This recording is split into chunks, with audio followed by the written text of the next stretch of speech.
Edição realizada por Confimídia.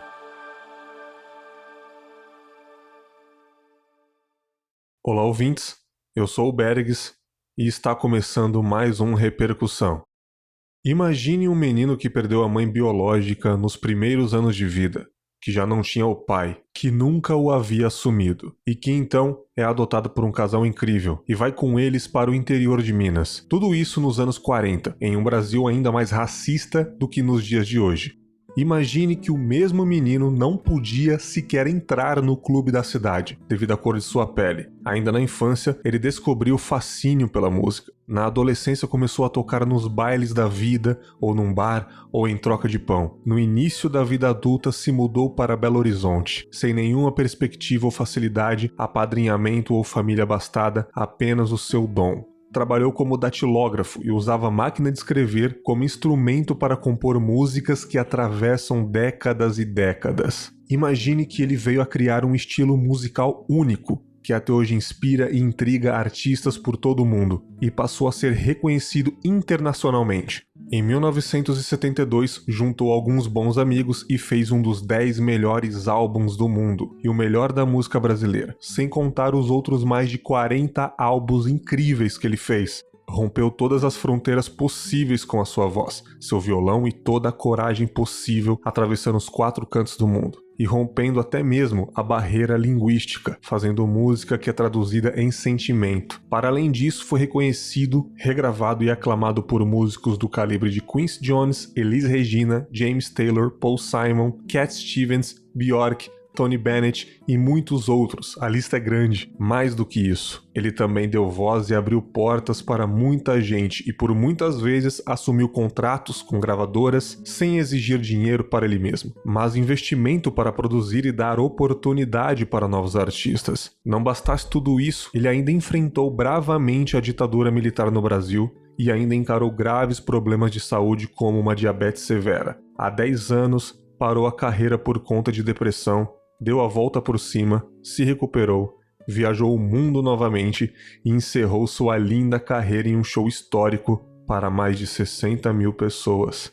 E ainda nem mencionei os incontáveis prêmios e títulos que recebeu ao longo de mais de 60 anos de carreira, como por exemplo o título de doutor honoris causa pela Berklee, a maior faculdade de música do mundo, que formou artistas gigantes. Imagine que esse mesmo menino, hoje aos 82 anos, segue aquecendo o coração de muita gente. Essa história toda parece até um filme de ficção, mas é a história do meu pai. É impossível que exista algo mais poderoso, potente e maior do que tudo isso no mundo. Ele é, e sempre será, o maior.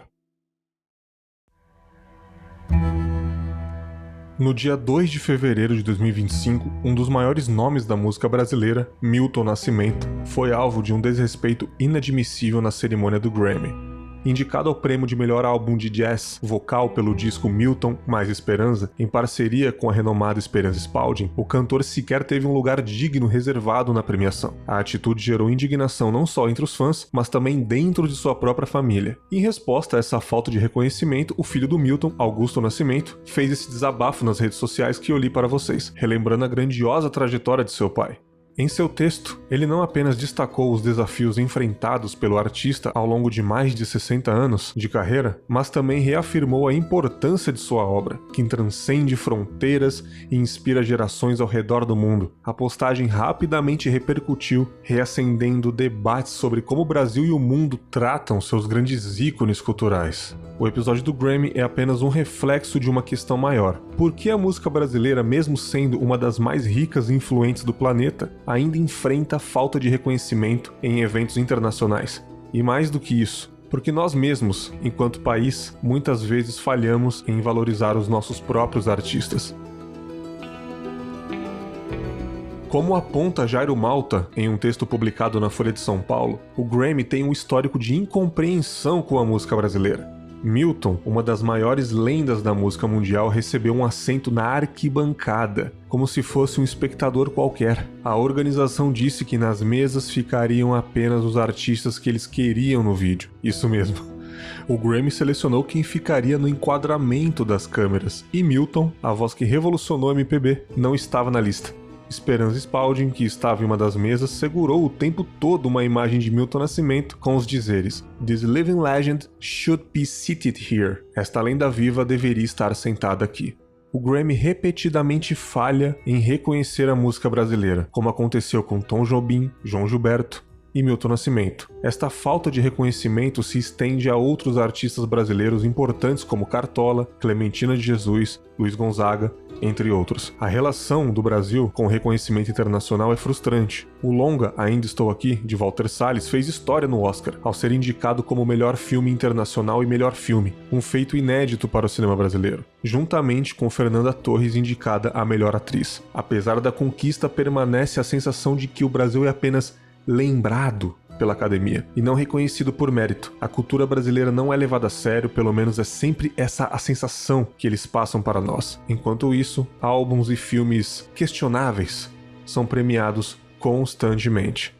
Outro ponto abordado no texto é sobre o Brasil priorizar artistas estrangeiros em detrimento dos nacionais, enquanto premiações internacionais como o Grammy e o Oscar ignoram artistas brasileiros. O país investe em shows, festivais de bandas internacionais decadentes, com ingressos caros, facilmente custando mais de R$1.000. Essa dinâmica faz com que o público não tenha dinheiro para prestigiar artistas nacionais em espaços independentes, e até mesmo se endividando e demorando muito para pagar esse show. Isso cria uma cultura que idolatra o que vem de fora e trata o artista brasileiro como segunda opção. Isso também mais uma vez se reflete em outros gêneros artísticos, filmes e séries, por exemplo. Essa enxurrada de shows internacionais não é por acaso. É um plano de mercado que decide o que a gente consome culturalmente e principalmente quem a gente deve esquecer. Enquanto gastamos uma fortuna com artistas estrangeiros que voltam todo ano, nossos artistas estão lutando para sobreviver. Enquanto a gente esgota os ingressos para shows de fora, artistas brasileiros estão fechando espaços culturais, porque não tem dinheiro para pagar suas turnês. Com a palavra, Vitor Magalhães. Fala galera, bom dia, boa tarde, boa noite para todos vocês.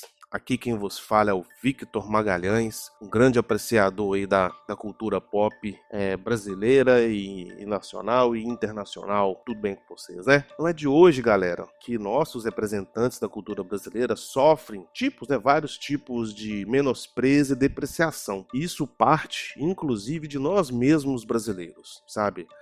Só a título de exemplo, o cinema nacional, né, ele é riquíssimo e muito respeitado mundialmente. Sempre premiado, sempre nos festivais internacionais, muito elogiado pela crítica internacional especializada. Grandes diretores, como, a título de exemplo, Martin Scorsese, Quentin Tarantino, o Coppola, o próprio falecido David Lynch, sempre mencionam obras brasileiras, né, dentro mais especificamente do cinema e até mesmo da música, como referência e como influência para eles, né?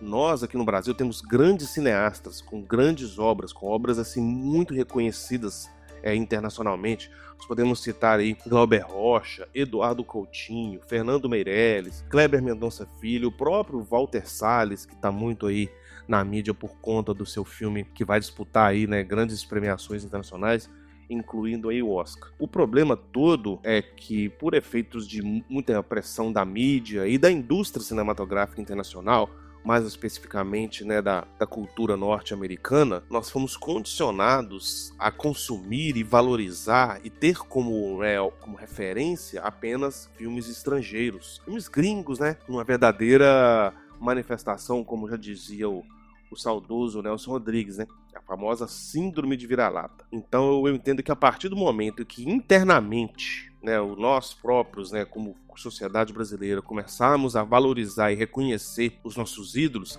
seja na música, no cinema ou qualquer outra forma de manifestação do pensamento, de manifestação da cultura, nós conseguiremos aí melhorar o reconhecimento mundial das nossas produções nacionais. Então nós temos que aí valorizar os nossos para que os estrangeiros e pessoas de outras localidades do mundo possam ter contato e conhecer, né, as nossas obras e nós termos aí um reconhecimento maior das nossas produções. Beleza?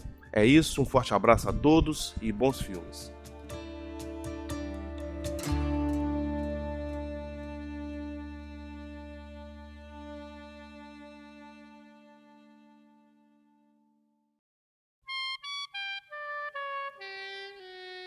Vamos conversar um pouco sobre isso. Estou aqui com minha querida amiga Priscila Armani. Fala, Priscila, beleza? E aí, Bergs? E aí, Confabulers? Confabulers é maravilhoso. Vamos conversar um pouquinho, né, cara? Veio as leituras anteriores e agora esse bloco é o bloco de reflexão. É um bloco mais aberto, onde a gente vai trocar uma ideia mais aberta sobre o tema. Para começar sobre isso, minha querida Priscila, eu recentemente fui reassistir um filme que eu não dei muita bola a primeira vez que eu assisti, que é o filme O Lobo Atrás da Porta. Um filme brasileiro que tem a Leandra Leal, o Milen Cortais, que se passa no subúrbio do Rio de Janeiro. E eu fiz uma pequena comparação, adoro comparar artes, né? Com o filme que está indicado ao Oscar, eu não sei se você assistiu, chamado Baby Girl, que tem o Antônio Bandeiras, a Nicole Kidman, que é um filme sobre adultério, sobre uma mulher que ela é um pouco ninfomaníaca, ela não tem um desejo sexual muito aflorado pelo marido, ela não consegue se satisfazer com o marido, e ela vai atrás de um novinho que ela tenta se satisfazer, ela tem algumas fantasias que ela tenta realizar com ele, e é um filme com essa tensão sexual, essa traição, mas é muito ruim, cara. Muita gente elogiou. Se você assistiu e gostou, parabéns, mas eu odiei, muitos críticos amaram. É um filme que é aclamadíssimo, mas eu falei que é um filme muito vazio, cara. É um filme muito ruim. A interpretação, não da Nicole Kidman, mas do menino que ela atua, do novinho, é horrível. O Antônio Bandeiras, ele tá um coadjuvante péssimo no filme, e eu não gostei. E eu fui rever o do Lobo Atrás da Porta, que tem quase a mesma temática, só que tem uma coisa mais criminal junto, e cara, ele dá de 10-0 nesse filme, dá de 10-0. E junto com isso vem a reflexão, tem muita coisa fora do âmbito internacional, o americano, mas específico, que é muito melhor. Daí que vem a cópia dos filmes americanos, eles pegam obras coreanas, obras japonesas e fazem a versão deles, porque eles acham que o mundo não viu aquela obra, então eles trazem pra eles como se fosse uma visão de que olha o que eu fiz aqui, eu aprimorei o que um certo fulano fez na Ásia. E eu olhei aquilo e falei, cara, isso é muito melhor do que a grande maioria de filmes que tem no Oscar. E na música brasileira, isso também, na minha visão, é muito real também. Eu queria já jogar para você essa pergunta em relação ao Milton. Se nos dias de hoje ele surgisse, você acha que teria o mesmo impacto ou o plágio seria tão grande quanto já é hoje em dia?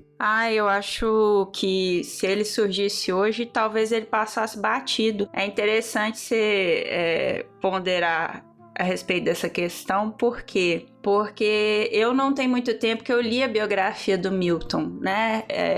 A biografia da Maria Dolores, que chama Travessia, a vida de Milton Nascimento. Sim. E eu sou apaixonada pelo Milton, porque em Minas Gerais o Milton ele é quase uma instituição, porque apesar dele ser biologicamente do Rio de Janeiro, sim, ele veio para Minas muito novo com a mãe biológica dele e foi adotado por uma mineira de Três Pontas, e ele considera Três Pontas como a terra dele. E é.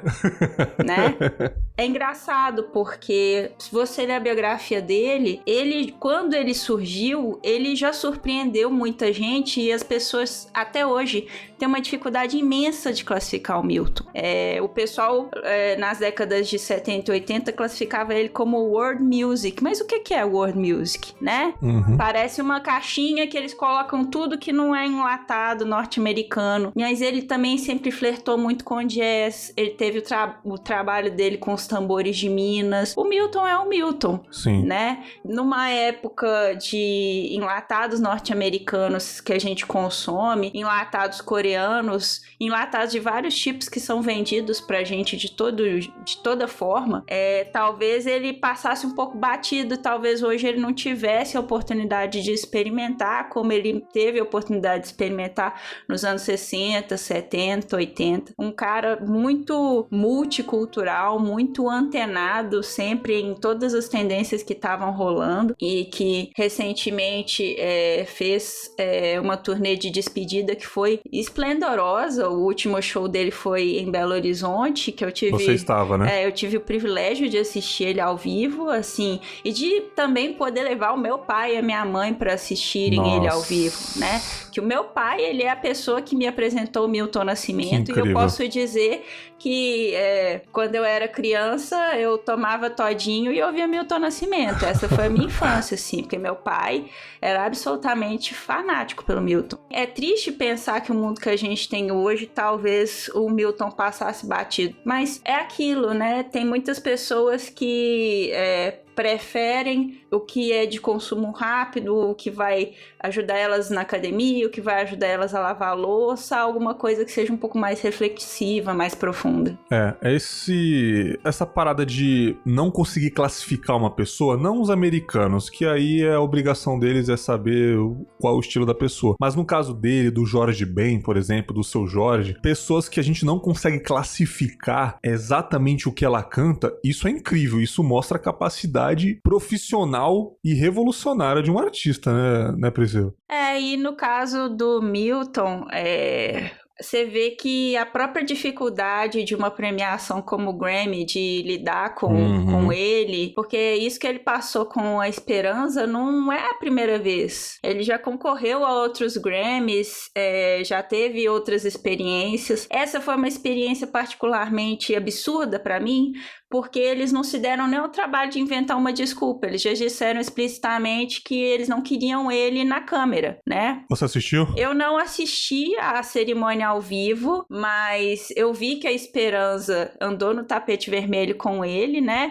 E é muito importante, porque ele já tá debilitado. Sim, então, sim. eles andaram juntos, de mãos dadas. E quando ela sentou na mesa, ela colocou um cartazinho com o rosto dele e falando, ele deveria estar aqui. E assim, a Esperança, ela tem uma carreira fantástica, mas ela mesmo fala de como que a percepção dela mudou a partir de ter conhecido ele, né? E que ela quis gravar o disco com ele, que esse disco só existe por causa dele, né? Então, a situação toda, ela é muito absurda.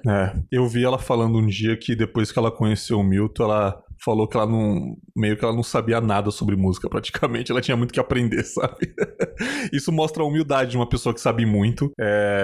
E quando conhece algo que explode a cabeça, realmente eu acho que eu tenho que estudar mais um pouquinho, sabe? Tipo, e eu vi esse evento ao vivo. Eu gosto muito de ver premiações, o Critic Choice, o People Choice Awards, o Oscar, que eu não perco por nada, e o Grammy, que pra mim é o melhor de todos, né? Porque é musical, é maior, tem muito show, muita premiação. Eu acho o melhor de todos, apesar do Oscar ser o mais famoso. E eu também não perco. Eu assisti o Grammy e quando ele entrou, eu fiquei muito feliz. Eu vi ele bonitinho lá, todo ajeitadinho com ela e tal. E depois que eu vi o desprezo que teve por ele, e ele não estava ao lado dela, eu até comentei aqui em casa com a Patrícia, eu peguei e falei assim, essa galera que tá aí não tem noção da grandiosidade que é esse cara, e essa galera não tem um terço da carreira desse cara. Tem os mais velhos que apresentam os prêmios lá, mas esse cara tem mais de 60 anos de carreira. Você tem noção, cara? Eu tenho a metade da idade, ele tem o dobro de carreira, cara. Isso não tem como deixar passar, cara. E na minha visão, assim, pra mim essa pessoa nem deveria mais pisar num espetáculo desse, porque ela é muito maior do que isso. Isso daí foi realmente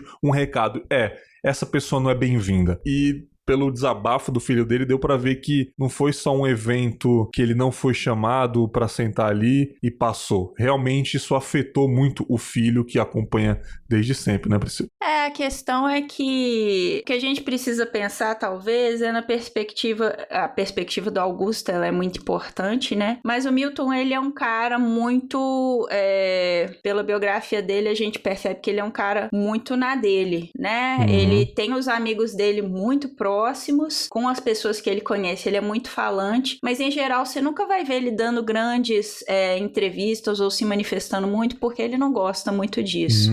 Essa não é a primeira vez que acontece isso com ele, e aí eu vou colocar numa perspectiva dele não só como um grande artista, mas como um homem negro. Sim. Tem um capítulo na biografia dele que fala de um clube que tinha em Três Pontas, que na época que ele era um um jovem adulto que tinha várias coisas acontecendo, que tinha gente interessante tocando e que era um lugar bacana, que ele e os amigos dele de Três Pontas gostavam, mas que eles sentavam num banquinho do lado de fora para ouvir o que estava tocando lá dentro, porque como ele era negro, eles não podiam entrar, né? Tanto é que ele guardou essa mágoa por boa parte da vida e depois o clube quis fazer homenagens para ele, quis reconhecê-lo e ele simplesmente ignorou. Rapaz. Não foi, sabe? Ele levou um tempo da vida dele para digerir isso e ao longo da vida dele ele se entender como um homem negro que muitas vezes era um grande artista, mas que as pessoas tentavam colocar em caixinhas e não conseguiam. Uma pessoa que não era de grandes holofotes, mas que sempre que tocou em estádios, encheu os estádios, porque a música dele é muito universal, é de uma identificação ímpar. Então eu penso que assim, pro filho deve doer muito. Com certeza. Né? Mas pro Milton, já tendo vivido tudo que ele viveu, já tendo conquistado tudo que ele conquistou, ele já sabe o artista que ele é, ele já tem essa consciência. Então eu imagino que assim, quem perde no fim das contas é o Grammy, né? E é o que eu falo sempre dessas premiações gringas. O brasileiro, ele gosta muito de encarar tudo como uma grande Copa do Mundo, né? A vida, né? Então, por exemplo, a gente tá na torcida pela Fernanda Torres e aí as pessoas estão assim, não, porque se eles não derem o Oscar pra Fernanda Torres é um absurdo. Mas quem perde com isso é o Oscar, né? Não somos nós. Fernando Torres é nossa. O filme é maravilhoso, sabe? Então, o Ainda Estou Aqui. Milton Nascimento é nosso. A música dele é incrível. Ele conheceu recentemente o Paul McCartney e o Paul McCartney ouviu para Lennon e McCartney e gostou muito e ficou impressionado. Sim. Então, assim, você querer medir o seu próprio valor por conta de gringo, do que gringo pensa, foda-se gringo, sabe? Sim. Eu penso que, assim, quem tem a perder, no fim das contas, são essas premiações. E a gente precisa acordar também para o fato de que elas são premiações norte-americanas, feitas por norte-americanos. Perfeito. Para prestigiar norte-americanos, sabe? A gente não tem que se diminuir para caber nessa caixinha. Essa é uma caixinha que não nos interessa e a gente tem que se alimentar e retroalimentar dos nossos. Por exemplo, o Ainda Estou Aqui foi premiado no Goya. O Goya é uma premiação latino-americana, sabe? A gente... E o que mostra no filme, a ditadura militar que a gente viu aqui no Brasil, é um contexto muito sul-americano. Norte-americano agora talvez vai ter o gostinho do que é ter um maluco no poder. A gente passou por isso várias vezes, sabe? Então, eu penso que no fim das contas...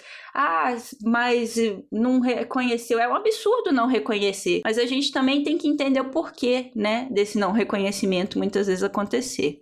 Eu vi uma entrevista da Fernanda Torres, surgiu um corte dela na internet quando ela estava no Roda Viva, e ela falou exatamente sobre isso. Ela é uma pena que os americanos não conheçam o Nelson Rodrigues, por exemplo, né? Quando fala, não foi premiada, minha mãe não foi premiada, é uma pena que ela não foi, mas, sabe, tipo, é uma pena que eles não conhecem a fundo o nosso trabalho, que é tão riquíssimo quanto, né? Eles são ricos de cultura, mas é cultura chupinhada. Concorda comigo? É uma cultura chupinhada, é uma cultura pegada de cada canto aqui, desde a culinária, desde da cultura do cinema, são obras que são pegadas de vários âmbitos do mundo, sabe? Tem um mérito? Pode ter um mérito, mas o nosso eu acredito que seja muito, muito maior. Outra coisa sobre isso que eu queria falar com você, sobre os tempos modernos, cara. Tanta informação, você disse aí, de pessoas que usam música só pra malhar, só pra lavar louça. Isso também pode ser um grande causador da nossa não apreciação da música atualmente, né, cara? A gente vê em prêmios, por exemplo, Multishow, prêmios mais mainstream, que, por exemplo, não tem uma Esperança e Milton Nascimento, por exemplo, nessas premiações, né? E aí eu acho que tem muito... essas premiações talvez precisem de um pouco mais de oxigenação mesmo, né? A gente tem uma indústria do sertanejo fortíssima, né? Que dominou as rádios e dominou Spotify, dominou tudo que você imaginar. Você não pode colocar uma música pra tocar que aparece um sertanejo no YouTube Music da vida e você, tipo, eu não escolhi ouvir isso. Exatamente. Mas o algoritmo vai lá e te xuxa. E nas pessoas que não têm muita ciência, tá escutando lá, quando vê, tá cantarolando qualquer merda. A gente tá num ritmo de vida tão enlouquecedor, com esse excesso de informações e excesso de coisas que é exigida de nós, escala 6x1, 8 horas de trabalho por dia, e pessoas que não conseguem ajustar os horários de trabalho às suas vidas, sabe? Não conseguem nem preparar a comida que vão alimentar, né? Tem que se alimentar de congelados. Então, todo esse pacote que o capitalismo, infelizmente, nos enfia goela abaixo, o entretenimento entra um pouco nisso também. Né? A gente não tem tempo para escolher o nosso entretenimento. Muitas vezes a gente só dá play no automático e ouve. Então, aí nesse contexto fica mais difícil de você ouvir uma música tipo Ponta de Areia, Certas Coisas. Nuvem Cigana. Pois é, sabe? E refletir sobre aquilo ali, né? E entender como que aquela música fala com você. Não só, o que o fulano quis dizer com tal letra, não, mas como que aquela música dialoga com você, né? Eu falando de um outro grande compositor negro que a gente tem aqui no Brasil, eu falo do Gilberto Gil, quando toca Palco, que é uma música sensacional dele, eu falo que é a minha música de ressuscitar. Quando eu tô precisando de energia, para qualquer coisa que seja, eu coloco Palco do Gilberto Gil, e aí parece que o meu corpo volta à vida, sabe? Sim. E aí, que música que a gente tem hoje que a gente pode dizer assim... Nossa, isso aqui dialoga comigo de tal forma que coisas compostas em 2024, coisas compostas em 2025. Você vê as pessoas consumindo cada vez mais coisas cada vez mais antigas e até ressignificando. Vou contar rapidinho o que aconteceu comigo outro dia no Pilates. Minha professora de Pilates, ela é muito novinha. Eu já tô chegando na idade que todas as pessoas que me atendem são mais novas que eu. Quem nunca? Ela tem 23 anos. E aí começou a tocar na rádio que toca lá no Pilates, Legião Urbana, Tempo Perdido. Nossa, a mais clichê da banda. Aí ela virou pra mim, na maior carinha boa, e falou assim, nossa, adoro essa música, é boa pra dançar, né? Puta merda, velho. E aí, se você for ver a letra de Tempo Perdido, e eu sou dos anos 90, eu lembro do Legião Urbana... Caralho, como assim música pra dançar? Dançar no velório, né? Só se for... Você escuta as letras, você fica assim, caralho, de onde ela tirou que Legião Urbana é música pra dançar? Mas é porque as pessoas não prestam atenção na letra mais. Mas eu sei o que é, elas prestam atenção só no instrumental. Isso acontece muito. E aí, assim, eu só ri sem graça pra ela, porque eu falei, nessa batalha eu não vou engajar. Tô escolhendo as minhas lutas com muita sabedoria. Vou dar uma de Milton e ficar quieto, né? Então assim, é claro que eu tô falando de um exemplo um pouco mais extremo, mas assim, como que a gente quer também que os jovens engajem e reflitam sobre certas coisas, se a gente também não dá uns instrumentos para eles refletirem? Pois é, cara. Acho que, né, tem muita coisa que eles precisam assumir o protagonismo, né, mas a gente também precisa entender que a gente tá numa época também muito complicada. Sim, cara, você falou perfeitamente sobre isso, só que os jovens hoje em dia, Priscila, eles têm todas as ferramentas que a gente não teve. Só que quando a gente tem tudo, a gente não vai querer chafurdar lá atrás pra saber da nossa história. Então, hoje em dia é muita informação e realmente eles querem só o refrão da parada. Eles querem só o instrumental da parada. E sobre ressignificar, isso tá acontecendo. Alguns álbuns, principalmente do hip hop que eu acompanho, eles estão sampleando muito o MPB. Um exemplo muito grande desse ano foi o novo disco do Abebe Bikila, do BK, que eu sou um fã maluco por esse rapper, e ele sampleou umas 8 músicas de MPB, pô. Tem Milton Nascimento no álbum, tem 2 do Djavan no álbum, tem Fat Family no álbum, sabe? Tem Vinha no álbum, que é uma musicista dos anos 70 também, maravilhosa. E a galera elogiou muito, e olha que interessantíssimo isso, Priscila. A galera... Caramba, Djavan tá cantando com o BK. Só que é uma música do segundo álbum do Djavan, que é um sampler. Ele, claro, ele autorizou o trecho, né? Do álbum da música Esquinas, mas a galera falando, caramba, o Djavan tá cantando com o BK. Não, cara. É porque essa galera não sabe que essa música já existe, sabe? Algumas falaram, caramba, daquele álbum e tal. Claro, elas não são obrigadas a saber. Eu não tô sendo o conhecedor da música aqui. Mas é nítido que pouca gente hoje em dia conhece. E pouca gente hoje em dia sabe a diferença entre um trecho de uma música sampleada naquele artista contemporâneo e uma pessoa que realmente está fazendo uma participação, sabe? É um pouco preocupante, mas é aquela, a gente não pode fazer nada, cara. Eu sou da época que isso existiu e eu aprecio. Eu não posso pegar todos os jovens com a mãozinha e falar, cara, olha essa música, porque eles não vão ver. Hoje em dia a música tá rápida, se a música passa de 3 minutos é um incômodo.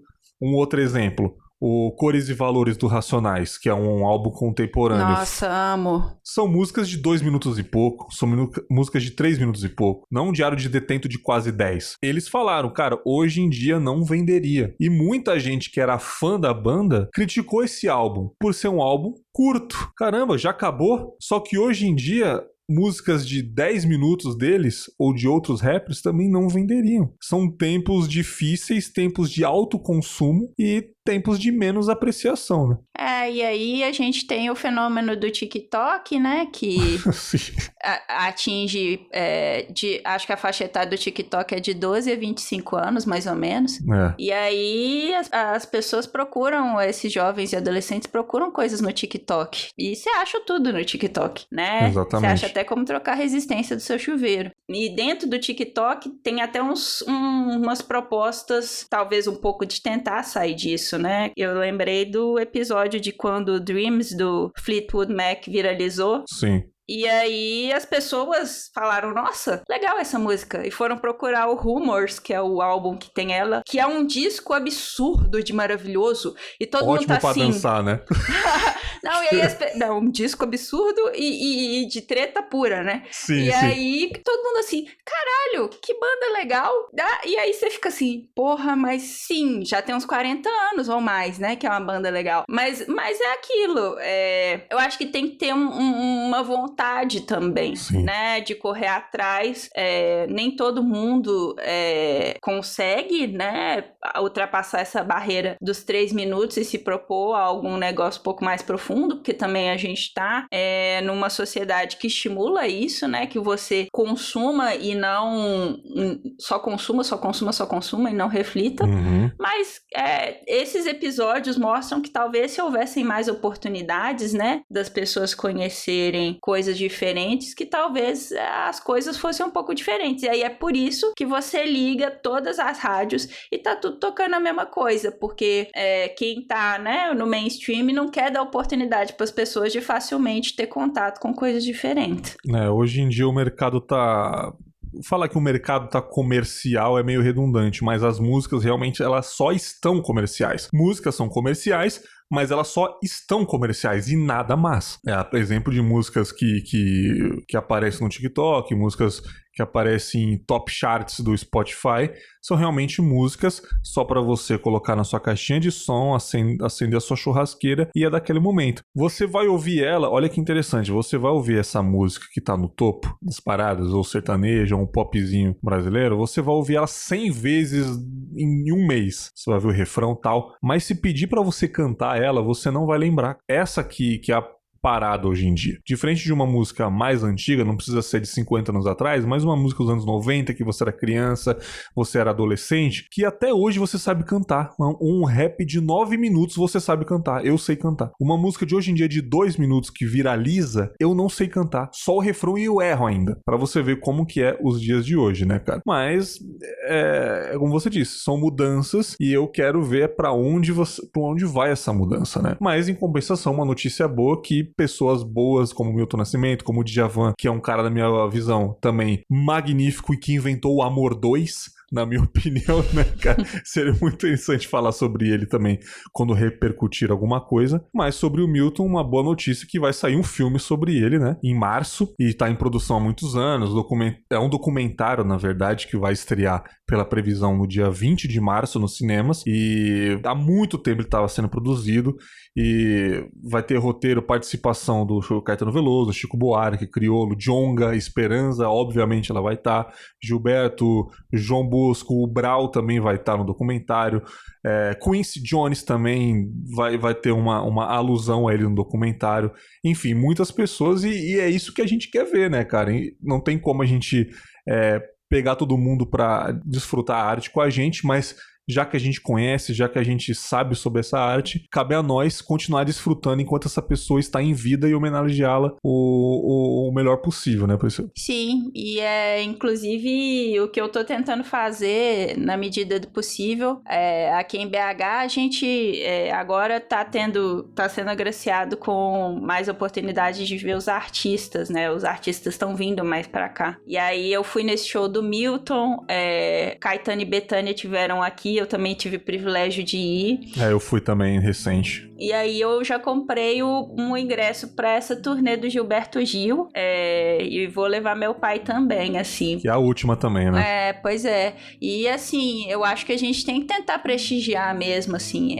Eu fico triste porque antes da Gal Costa morrer, ela fez um show aqui em BH, num festival, e foi uns 4, 5 meses antes dela morrer e eu não fui, né? E aí de vez em quando ainda me bate essa bad, tipo, nossa, perdi a oportunidade de ver a Gal Costa, né? Uhum. Então, assim, a gente tem que aproveitar as pessoas enquanto elas estão aqui, né? E dar o devido reconhecimento, né? Depois não adianta. Falando um pouco dessas premiações gringas, o Oscar nunca indicou o Eduardo Coutinho a nada, né? Louco, né? E ele é considerado um dos maiores documentaristas que a gente já teve. Mas, quando ele faleceu, no In Memoriam do Oscar, eles colocaram a foto dele, mencionaram ele. 1 segundo de foto lá. E aí eu fiquei pensando, que pena, né? Que oportunidade que vocês perderam, né? De conhecer alguém que foi muito importante pra gente e que sabia como ninguém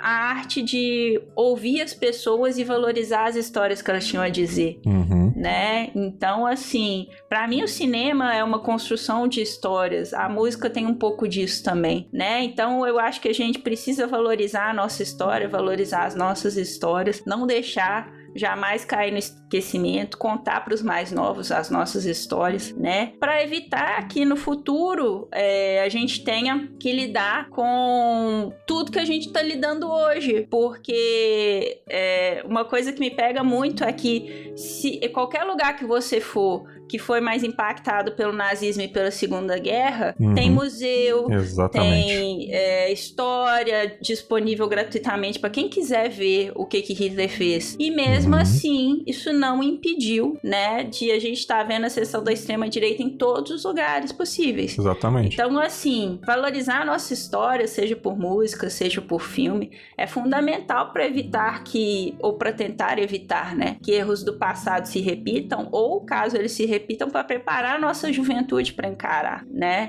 Então eu acho que a partir do momento que a gente valoriza nossos Milton Nascimentos, que a gente valoriza as nossas pratas da casa e se desprende dessa cultura enlatada, ou pelo menos olha para ela com um olhar mais crítico, a gente consegue fazer isso de uma forma melhor.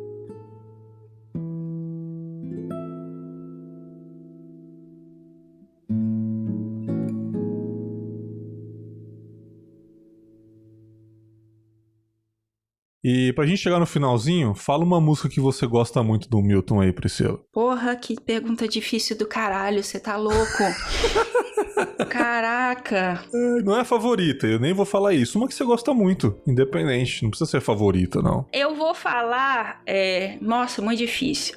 Eu citei duas que pra mim são muito bonitas, né? Que é a Ponta de Areia e Certas Coisas. Ponta de Areia porque ela conta uma história. E aí quando você pesquisa sobre essa história, você entende muita coisa. Até sobre a história de Minas Gerais mesmo, né? Olha aí. Que ele fala do trem que existia, que ligava Bahia a Minas, né? E que foi arrancado, os trilhos foram arrancados sem a mínima necessidade, só por uma questão de promoção da indústria automobilística. E Minas hoje ainda lida muito com vários problemas que advêm do fato da gente ter desvalorizado a nossa indústria ferroviária, né? Então essa música é uma ponta mesmo que você puxa, né? Uma ponta de areia que você puxa, e quanto mais você vai puxando, mais você vai conhecendo sobre a história do estado. E Certas Coisas é uma canção muito bonita que o Milton fala certas canções que ouço guardam tão dentro de mim que perguntar carece como não fui eu que fiz, né? Então ele fala da relação dele com a música e de como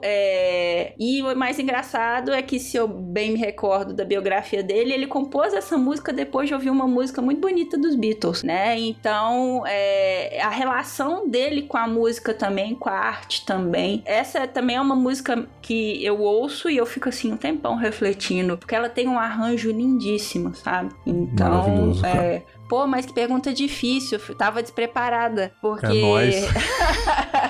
É igual escolher um filho preferido, caralho.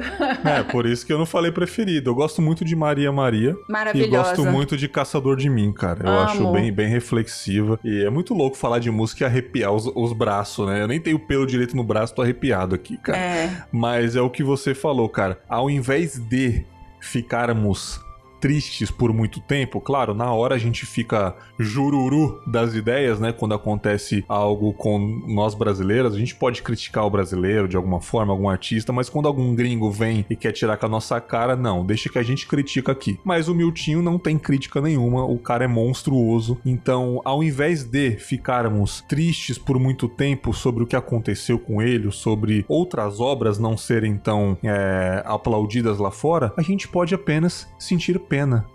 Que pena que vocês não nos conhecem. É uma ótima reflexão pra ficar aí. E, cara, esse papo foi maravilhoso. Priscila, quer somar com mais alguma coisa? Quer falar mais alguma coisa pra gente encerrar? Não, é só, eu tô na expectativa desse documentário e quero ver como é que eles vão fazer, porque a Maria Dolores penou pra escrever essa biografia do Milton. Pois é, cara. Mais de 400 páginas, e ela foi sucinta. Então, assim, é sério, se você lê o livro, você percebe que tem horas que ela tá correndo, sabe? Porque aconteceu tanta coisa na vida do Milton que é um negócio absurdo. Então, assim, eu tô curiosa pra ver esse documentário e ver o que eles vão escolher como linha narrativa e como que eles vão fazer pra retratar uma vida tão imensa. Só que o documentário talvez fosse a melhor escolha mesmo pra isso, né? Um filme eu acho que seria tipo esses filmes nacionais que fazem biografia de artistas brasileiros, que é todo cagado, ou uma série, né? Ou pode ser um documentário em série, que seria melhor ainda, pelo menos uns 4 episódios, né? Sobre épocas da vida ali.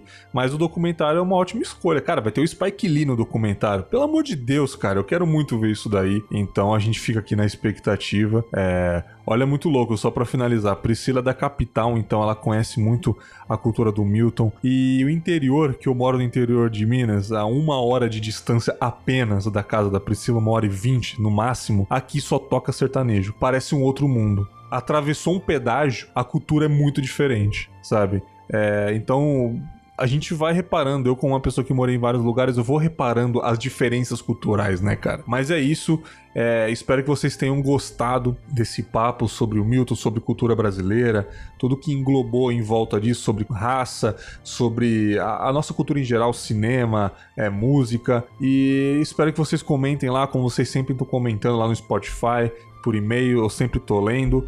E Priscila, obrigado e até o próximo Repercussão, cara. Até! Tamo junto, um grande abraço e tchau!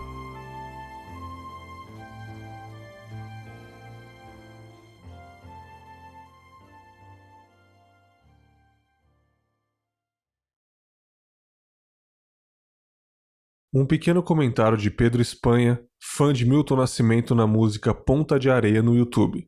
Meus 2 avós maternos viveram na região de Caravelas e trabalharam na ferrovia Bahia-Minas. Inclusive, um deles tinha uma casa em Ponta de Areia. Eu visitei em 1994, aos 5 anos. Lá ainda vivia uma tia bisavó, com 97 anos, cega, na casa de taipa, sem eletricidade. Aquilo me marcou demais. Uma senhora negra falava diferente, contava histórias do passado, num local onde o tempo parecia ter parado. Até eu, na minha ingenuidade de menino, senti isso. Comemos peixe frito, pescado na hora pelo rapaz que cuidava dela, e água de coco colhida do quintal. Nunca mais voltei. A tia Rosa viveu ainda mais uns 2 anos, vindo a falecer em 96 ou em 97. Um dia quero voltar em Ponta de Areia. Pedro Espanha, de Belo Horizonte. E pensar que depois de 60 anos, a ferrovia será reativada.